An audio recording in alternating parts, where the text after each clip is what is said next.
I'm Madelon Wheeler-Gibb, and this is Bossify.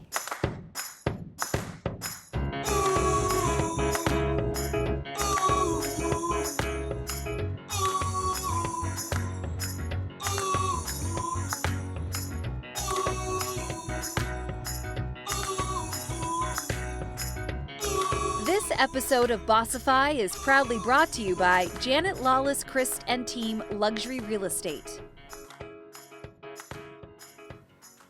It's great to see you again. Welcome to another edition of Bossify. This is a very special Mother's Day episode because I am joined by the one, the only, the OG Bossify herself, Madelon Wheeler-Gibb, my mom. Thanks for being here. Oh, I'm thrilled to be here. Madelon Wheeler-Gibb is a spiritual teacher, author, poet, singer, and artist. She has spoken to tens of thousands from Sydney, Australia to Taipei, Taiwan. She runs an intense weekly spiritual study group in Los Angeles, as well as a retreat center in Ojai, California. She also happens to be my mom and best friend. I'm going to try to make it through this entire segment without crying. I cannot promise because it just, I can't even make it to the first question because this is my best friend and the reason that we are all here to be inspired because of your bravery and your boldness and your brilliantness, and you're just the most amazing human being. So first off, tell me, Mom, how you personally define success. I guess I would say, in all the ways that I could put it together, that success for me is really doing what you absolutely love and can't imagine life without it. And then being courageous enough to follow that through come hell or high water, no matter what anybody else says or thinks, you just pursue it. Just do it. Because when you really do what you love, everybody benefits. The entire universe benefits. Because as you carry what you love deeper and deeper and deeper, you'll come into the depth of your own being, and you'll come into the depth of existence itself. And that means that all other beings, all of the people are blessed when you do what you love. So though it sounds like the hardest thing in the world to do, it's really the only thing that there is to be done. You don't have another choice. No. And you've helped me to come to this point. I don't have another choice. No. This is it. That's it. This is what I'm meant to do That's with my right. life. And come hell or high water, That's right. we're going to bring Bossify in. It's so obvious. Well, thank you. I know that this hasn't come easy. I've watched you, and then it's hard, a lot of kids, it's hard to imagine that your parents had a life before you, but apparently the world does not revolve around just me and the world that you've created around the two of us. I know that definition of success has changed over time, and you have had so many incarnations of this beautiful person that sits in front of me. How has that definition of success changed over time? I think that it's expression. I think that's what's evolved. I think I knew from a very early age, I'm just very fortunate that way. I knew very, very early on what I wanted to do. Which was what? And I knew it had involved with teaching, and I knew it involved spiritual depth. When I put those two things together, I realized, it's teaching how to be deep, how to live deeply, how to live essentially, how to live in what I call potent immediacy. And so those things came together, and the ways in which that was expressed changed and evolved with the years. Parenting even being part of it, never being something that took away from it, but was at the heart of how I understood being creative with my life. So I would say the expressions of it. How do you parent as a spiritual practice? I know that's a very loaded question, but I think I've shared with you that I can't imagine not having a spiritual practice and parenting. Good luck. Yeah.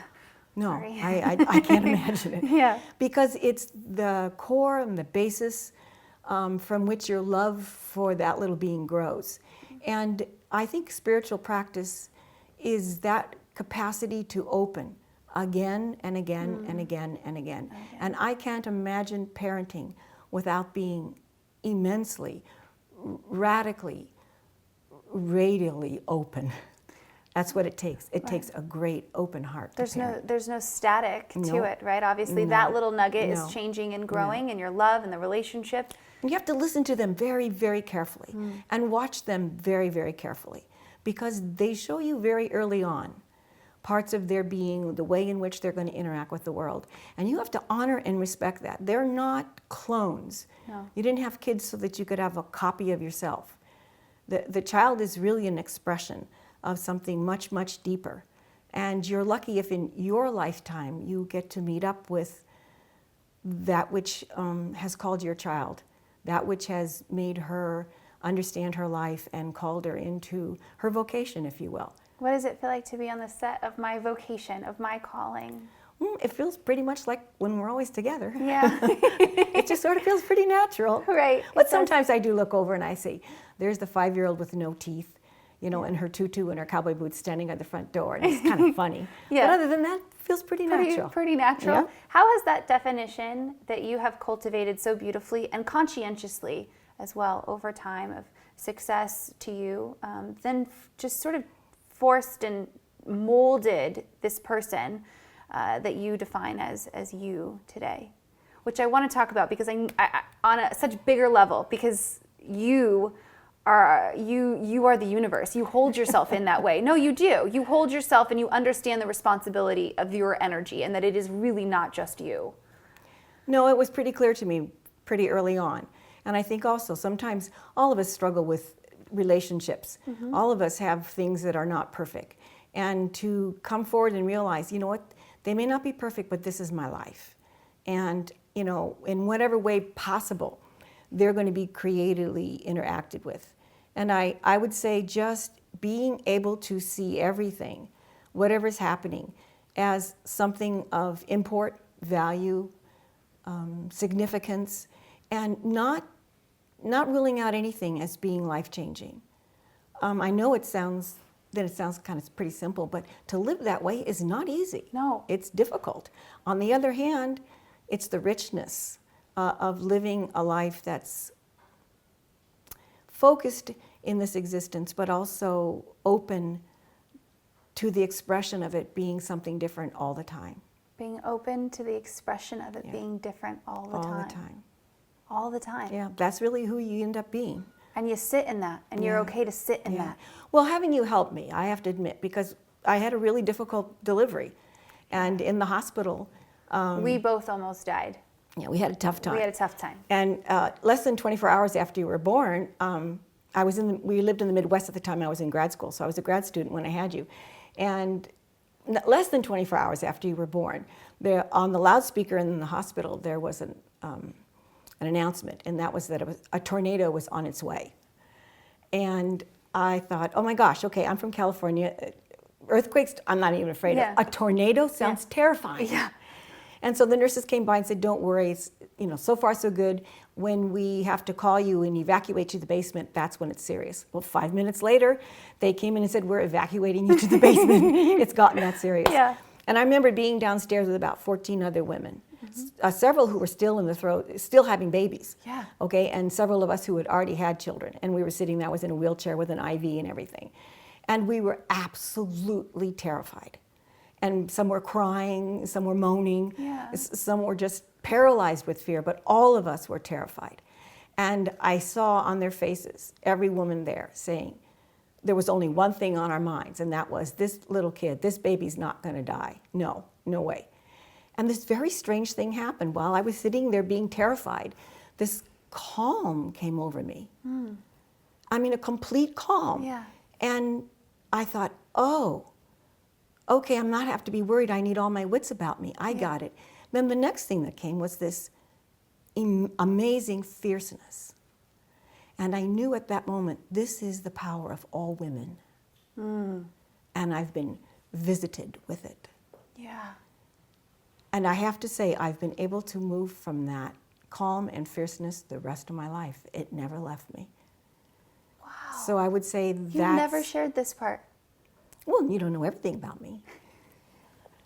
No, I don't yet. We're working on that, though, because I would like to. But I sure enjoy sharing it with you. I do, too. We just are missing our big cups of tea. Yes. This is usually how we do this. We talk about life, right? Yeah. Ever since she was little, even when you were like 10, you'd say, Mom, let's have our girls' time out, which we had on a regular basis. Yes. And you'd say, let's go out and talk about life. Yeah. I said, okay. Go out and just talk about life. It's a date. What would you say is your biggest challenge turn blessing, I mean, that obviously was one story. Would you say that was it, or is there something that I don't know, or something else that I was a part of that would you say either you chose for it to be a blessing, or you realized much later was the greatest gift? Or maybe I was the only one that saw it as a blessing. How's that? Oh, that's also true. Sometimes we went to live in Taiwan for 2 years, and we lived at a Buddhist monastery, and we were the only, not only the only family there, but the only non-Chinese there. And I taught at that Buddhist monastery, and those 2 years were the greatest challenge in the world for both you and your dad. Yeah. And I think the way that it turned out and how it affected your life, the manner in which you rose to enormous challenges. I saw you being bequeathed there. I saw you being made there. And I knew after that and all the challenges, including, oh my gosh, typhoons and everything else, that the way that it forged your being, I think it could have turned out to be a disaster, but it didn't. It turned out to be part of your backbone. But that's me. The challenge was to keep you guys sane, to keep you guys healthy, to keep you guys happy, to keep you guys remembering that it was an adventure and not the end of the world. And it made us as a family made us strong. I mean, completely unbreakable. Ferocious. Very ferocious. A mighty team. Yeah, mighty team. That's what we call ourselves. The mighty little team. The mighty little team. But it did from that moment. From that moment on, it really did. But there's a challenge as a mom, because a mom's a very conservative thing. It's the most conservative thing I've ever done. And I'm not a terribly conservative person, so no, you're not. It was a very conservative thing. How to conserve that little family unit, how to keep you guys fed, clothed, and in your right mind, because there were enormous challenges. But both of you, and the love that we have, the love we have now because of that. Yeah, it really was a turning point, I think. So I think that could have been a disaster. And that's where I touched my power, is we talk about that all the time. I had a moment when I was 10 that shaped why I'm standing right here. And whenever I can touch that power that I first felt at 10, then I know I'm in the right place. That's right. And today, being here with you and sitting in this and being with these amazing people, I am that 10-year-old in Taiwan, and then I know I'm in the right place. Yes. It's always my benchmark. This is so fun, by the way. I can't believe that I haven't interviewed you before. I've spent my entire career. Because we spend a lot of time doing this anyway. I know, but it's so funny. I've just never done it on camera. This is so fun. Okay, so what were you like at 17? And what's the advice that you'd want to give your 17-year-old self? Well, at 17, believe it or not, I think I was a little pathetic because I had probably only just a tiny, tiny inkling, of a capacity. And the only thing I really knew for sure was that I was a creative person. That I knew. But where and how that would come forward and how it would express itself, I think that was a tough time. That was a really tough time, because bringing it forward was not easy for me. I faced a lot of opposition, put it that way. And you did not have a tribe. You did not have a lot of support. No, I did not. And even as try as you might, there's still times when either I've got to just keep doing this, or it's not worth it. So I would say the 17-year-old, she didn't really know actually that she was on the right track. Yeah. That she was on the right track, and I'd say to her, you know what? You just keep going, girl, because someday you're going to sit here and have this kind of conversation with your own daughter. And had I known that, I would have known, wow, I'm definitely on the right track. Yeah, we're on the right track, Mama. You bet. Oh, yeah. No question. No question. No question. No question. I feel like I know so much about you, but apparently, even in this episode, I do not. So what is one thing that I do not know about you that I should? It's a fun little fact. Oh, this is going to be good. I'm really excited because I feel like you're my best friend, so I feel like I know a lot. I don't think you know how deep my love for you is. Not yet. Not yet. I love you so much. I love you too. I am so proud to be your daughter. And I am so proud to be your mom. Thank you. We're awesome. We are awesome. And I think we slayed it. I think we slayed it. Yay. Yeah, and we're going to keep doing that every day. Go, girl. I love you. I love you. Thank you so much for bringing me into this world You and for are a treasure. loving me every day along that journey. Yeah, you are a treasure. You are too. On that note, on this very special Mother's Day edition of Bossify, please be this for your mother. Please be the daughter that your mother knew you could be. Yes. And please be the mom that the daughter needs. Yes. Thank you for watching. Until next time, have a great day. Now it's your turn to join the movement. Join the discussion on our Facebook page and see more episodes on our website at abbygibb.tv. Be bold, brilliant, brave. You are Bossify. This episode of Bossify was proudly sponsored by Janet Lawless Christ and Team Luxury Real Estate.